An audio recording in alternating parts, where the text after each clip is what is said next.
the thing is, like, you can tell a lot about people just by looking at them walking. I think I just keep doing whatever I feel like doing at the moment. And that's a great thing about YouTube. Hey guys and girls on Ask Japanese, it's CATHY and... That Japanese man, Yuta. Hey! And since we actually have quite a lot of things in common, because we both do street interviews here in Japan, we decided to come together and chat about it. Well, I'm kind of interviewing you this time, so we're gonna go. It's interesting because I'm always the one who's interviewing people, so Exactly. it's interesting to be interviewed for a change. You're on the hot seat now. Yeah. How is it? Well, I like interviewing people, but I also enjoy being interviewed.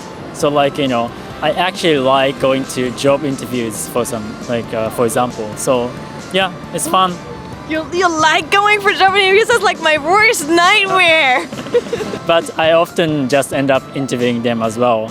You know, tell me more about your company, and you know, I read this online, and you know, I wonder if you could tell me more. So, yeah, I enjoy interviews in general.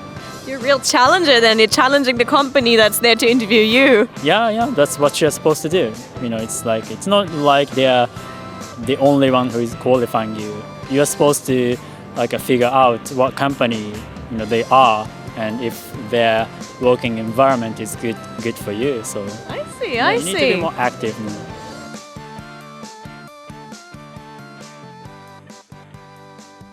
So since coming back from interviewing companies, going back to actually, you started interviewing people here in the streets of Japan. What was your initial like boost for that? What inspired you to do that?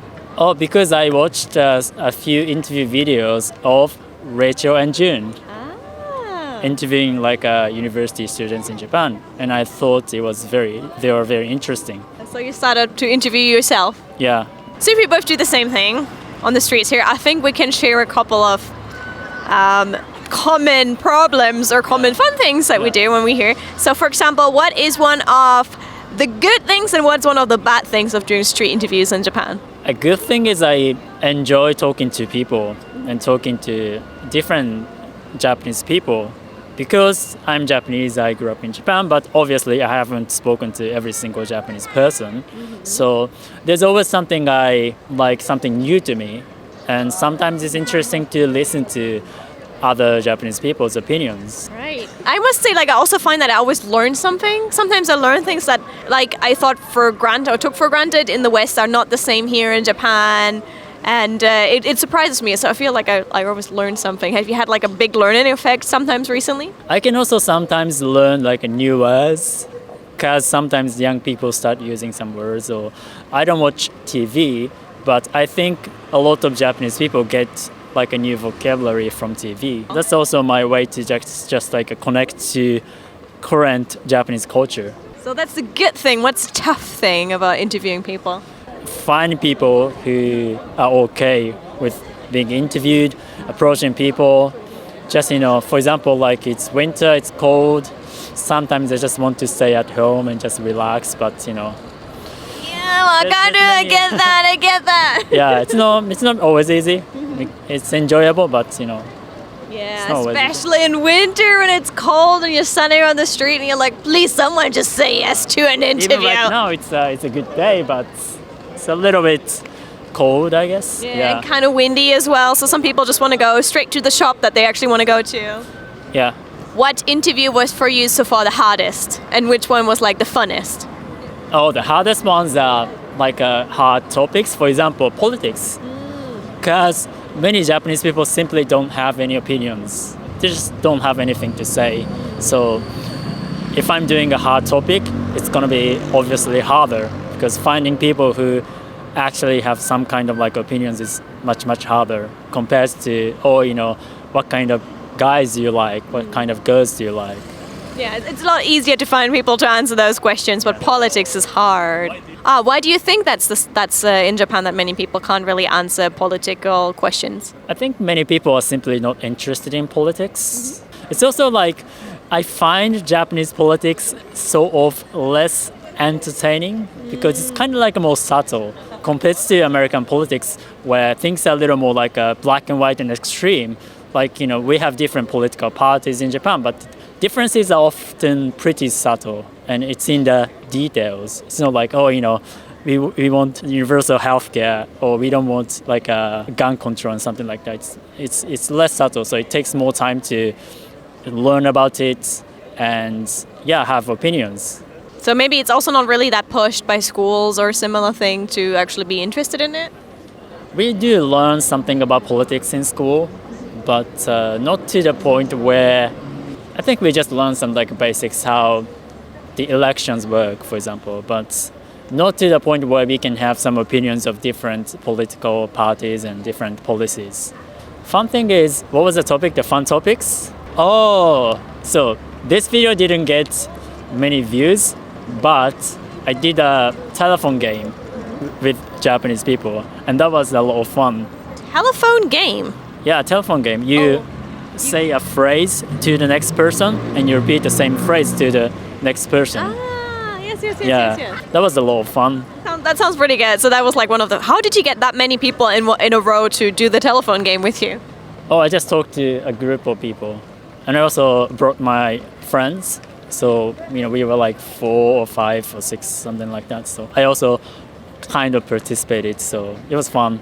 Sounds good. I think it's sometimes like, a fun topic for you is different from a fun topics like from your audience. Yes. Yeah, sometimes we have like videos where we travel and I love them lots, but they don't get as many views, and I'm like, but they're amazing! It was amazing there! People who already know a lot about Japan, I think they tend to be interested in more like different types of topics compared to people who don't really know much about Japan.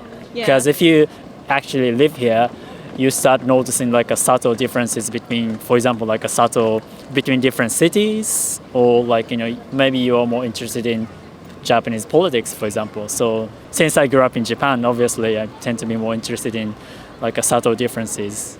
And those ones might not be so mainstream then for your viewers. Yeah. From one YouTuber to the other, what's the fun thing about being a YouTuber? In my case, I enjoy talking to random people. It's always fun. I also enjoy interacting with like my viewers. One of the things I like about YouTube is you get instant feedback. As soon as you upload your video, you get feedback, and I kind of like the a fast-paced, thing of YouTube. I also like tweeting, because when I tweet something, I also get immediate feedback, and I enjoy that. We were talking about this earlier, because you're more the Twitter person, I'm more the Instagram person, so I put my things out in visuals and images and like stories, while you said you rather have like little lines of text. Yeah, because I don't have much to offer, like in terms of visual things, I guess. You could always wear pretty clothes. I could do that. I could do that. Some sparkly clothes. Yeah. We should do that sometime. Yeah. We can do that. But I just like thinking, and I always think about random ideas. Sometimes I share it on Twitter, and I get feedback. So I enjoy that. Yeah, instant feedbacks. That's a good one, actually. The director and I do that a lot with our images and our stories on Instagram. So he will make a good picture, then we put that up. We ask people in it. So yeah, similar but still different. That's what we're enjoying right now. So similar channels, but still very different branding. Do you think there is a difference between your audience abroad, so people watching from America and such, compared to your audience here in Japan? So people who are maybe Japanese, who live in Japan, who watch your videos too. So I don't have many Japanese viewers in the first place. I think almost all of my viewers are not Japanese. But Japanese people who watch my channel, they tend to be interested in different countries. For example, a typical way for them to discover my channel is they watch non-Japanese YouTubers in Japan, and my videos, they just show up on their feed, and they click and they watch my videos. So that's a common way for them to discover my channel. There's quite a lot of people around us right now. I was going to ask, what are your favorite types of people to interview on the streets? People who have opinions. Yeah, those are the most interesting people to talk to. Because even if they don't have like opinions, it's not as interesting, right? Like that's what my interviews are about. Yeah. So. Oh, I totally understand. You guys must have seen it sometimes when like you interview 4 people and then the 4th person is just saying, yeah, what everyone else said. If they just give you like one word answers, it's kind of hard for you to continue, right? Yes. Like, you know, It's like, okay, when they're like, yes, no. yeah, like, what do you think about this? And they're like, oh, it's okay, you know, it's fine. And Yes, there's no more. You're like yeah. waiting like this. Come on, give me more. the kind of answer, oh, I think this way because blah, blah, blah. So that's more interesting. Yeah. I remember sometimes when you go like, why do you, like, I think that, and then you go like, why? And then they go like, I don't know. And I'm like, well, I don't know why you want that.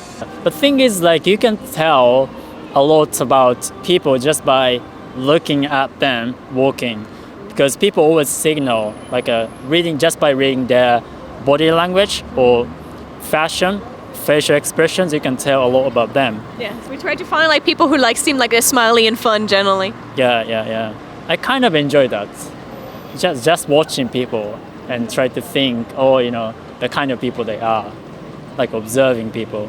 So when you film for one video, how long do you usually film for one? Really depends on the topic. For example, like I made some political videos, and sometimes it took me like 2 days, or because sometimes it's very hard to find people who can say something. So it really depends. So since you've been going, your YouTube game has been going strong. Are there any goals for the future?